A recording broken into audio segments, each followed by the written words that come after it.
So the first distinction is creedal.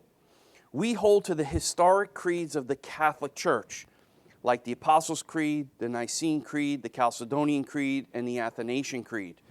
Now, first, you might get upset that I use the term Catholic. The word Catholic means universal. We are not Roman Catholic. I call them Romanists because they are not the Catholic Church. They are the Romanist Church. They departed from the faith, not us. There's nothing in the Scriptures about purgatory. There's nothing in the Scriptures about worship of Mary. There's nothing in the Scriptures about the bodily ascension of Mary into heaven and all these other things that they add, the teaching magisterium of the church being infallible.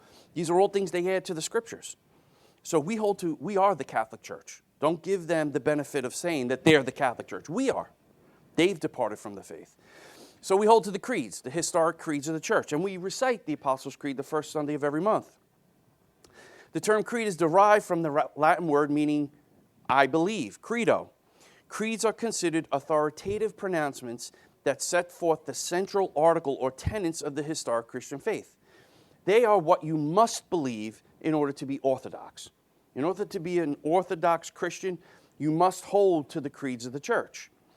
The creeds of the church are not infallible, but they are correct inasmuch as they reflect the infallible teaching of the Scriptures. Okay? The creeds were written with several purposes in mind. First, they corrected various heresies, profound doctrinal deviations from Scripture that had arisen at the time. The Athanasian Creed was written in response to Arianism. That's what Jehovah's Witnesses believe, that Jesus is not God. Okay, he's just a man given authority by God.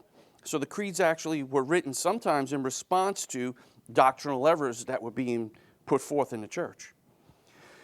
Second, the creeds affirm essential Christian truths. The Athanasian Creed, which I just cited, affirms the truth of the Trinity, Christ's incarnation, his resurrection, ascension, his second coming, and final judgment. Creeds, therefore, have an appropriate and critical use both in Christian instruction as well as in worship services. Creeds also help us to identify what is essential doctrine from peripheral doctrines. There are secondary doctrines that are not essential to salvation. We're going to talk about one of them, like baptism. We baptize believers. Presbyterians and other denominations, Lutherans, baptize babies. That's not an essential Christian doctrine. Okay, so we'll go through that. So that's the first distinctive. Reformers are creedal.